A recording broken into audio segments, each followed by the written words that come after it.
ঝরেছিল রক্ত, সেই রক্তের বন্যা, দালালি না রাজপথ, দালালি না রাজপথ। আমাদের হচ্ছে এই আন্দোলনের মূল কারণ হচ্ছে যে আমাদের 44-এর যে রেজাল্ট দিয়েছে গত 30শে জুন রাতের বেলা, সেই রেজাল্টের হচ্ছে দেখা যাচ্ছে যে শিক্ষা ক্যাডার বলেন আর যে কোনো ক্যাডারই বলেন, সব ক্যাডারে মোটামুটি রিপিট হয়েছে।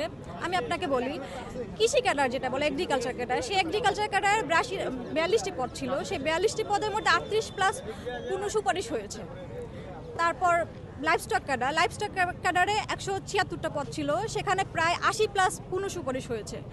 তারপরে ডেন্টাল সার্জন, সেখানে ছিলই সিট মাত্র 25টা, সেখানে 15+ হচ্ছে পূর্ণ সুপারিশ হয়েছে। এই যে বারবার রিপিট ক্যাডার যাদের জন্য হচ্ছে, আসলে আমাদের তো এটা একে বলে এক ধরনের তারুণ্যের অপচয়। আমরা গাদা গাদা বই পড়ে ঘন্টা পর ঘন্টা 8-9 ঘন্টা পড়ালেখা করে একটা স্বপ্ন দেখি। বিসিএস শুধু একটা চাকরি না, দিন শেষে একটা বড় স্বপ্ন। আরে একজন মানুষের স্বপ্ন নয়, এর সাথে জড়িয়ে থাকে কিন্তু প্রত্যেকটা পরিবারের স্বপ্ন। এই যে আমি যখন 44-এ অ্যাপ্লাই করি, তখন আমি কিন্তু ছিলাম একজন ফ্রেশার।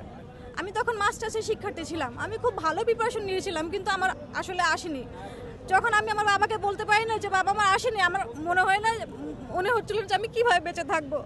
আমি টেকনিক্যাল পরীক্ষা অনেক ভালো দিয়েছিলাম, যাকে আমি সেই প্রসঙ্গে যাব না। আমি রাষ্ট্রযন্ত্রের কাছে জানতে চাই যে এইখানে পোস্ট ছিল 1710টা, সেখানে সুপারিশ করা হলো 1690টা, অর্থাৎ 20টা পোস্ট কমই দেওয়া হলো সুপারিশ করা। তার মধ্যে এত বেশি পূর্ণ সুপারিশ, 800+ পূর্ণ সুপারিশ। তো 44তম বিসিএসের আমরা ফলাফল দেখতে পেলাম। সে ফলাফলেই কি দেখা গেল যে পূর্বের রেকর্ড ভেঙে একই পদে পুনরায় সুপারিশ করা হলো 800+ জনকে। যেখানে 1710টি পোস্ট ছিল, তার পরিবর্তে আমরা 1690 জনকে সুপারিশ করতে দেখলাম, এবং তার মধ্যে 800+ হচ্ছে পুনরায় সুপারিশ। একই ব্যক্তি দুইবার সুপারিশ। যেমন আমি উদাহরণস্বরূপ যদি বলি, প্রভাষক, যারা শিক্ষা ক্যাডারে প্রভাষক হিসাবে জয়েন করে, একই ব্যক্তি দেখা যাচ্ছে যে আমার বিভাগ হচ্ছে ইতিহাস বিভাগে উনি 41তম বা 43তম বিসিএসে প্রভাষক পদে উনি সুপারিশ প্রাপ্ত, এবং ইতিমধ্যে উনি কলেজে জয়েন করছে। ওনাকে আবার 44তম বিসিএসে প্রভাষক পদে ইতিহাস বিভাগে আবার সুপারিশ করা হয়েছে। তার ফলে কি হচ্ছে, উনি কি আবার ওই পোস্টে জয়েন করবে জুনিয়র হিসাবে? এটা কি সম্ভব? এই ধরনের সুপারিশ করার ফলে দেখা যাচ্ছে যে আমরা যারা পাশ করেছি, উত্তীর্ণ হয়েছি, পিলি, রিটেন এবং ভাইবা পরীক্ষা, 3টে পরীক্ষা দিয়ে প্রায় 4 বছর পর আমরা যারা উত্তীর্ণ হইলাম, আমাদেরকে এখন খালি হাতে ফিরে আসতে হচ্ছে আর কি। আমরা যে একটা দীর্ঘ 4 বছর লড়াই করার পর, দীর্ঘ সংগ্রাম করার পর, অধ্যবসায় করার পর আমাদের এই যে রাষ্ট্রযন্ত্র ইচ্ছাকৃতভাবে, সুচিন্তিতভাবে মেধার একটা অপচয় করতে যাচ্ছে, এটাই কোনোভাবে জুলাই গণঅভ্যুত্থানের চেতনার সাথে যায়? এটা কোনোভাবেই যায়? আমি এখানে 1690 জনের মধ্যে 800+ ক্যাডারকে রিপিট করা হয়েছে। 800+ ব্যক্তি যারা একই পোস্টে চাকরিরত রয়েছে, তাদেরকে আবার সেই পোস্টে সুপারিশ করা হয়েছে, এবং 800 জন বেকারের সাথে আমরা মনে করি প্রহসন করা হয়েছে।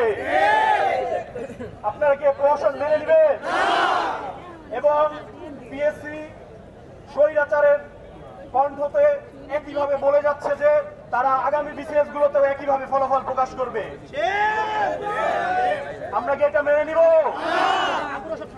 আমরা যদি এখন প্রতিবাদ না করি, তাহলে পিএসসি লিগালাইজ পেয়ে যাবে, এখানে লিগালিটি পেয়ে যাবে, এবং প্রতিবার আমাদের সংস্কার এই মুহূর্তে দরকার, পিএসসি সংস্কার, পিএসসির সংস্কার এই মুহূর্তে দরকার, পিএসসি সংস্কার, পিএসসির সংস্কার এই মুহূর্তে দরকার, পিএসসির সংস্কার, পিএসসির সংস্কার এই মুহূর্তে দরকার।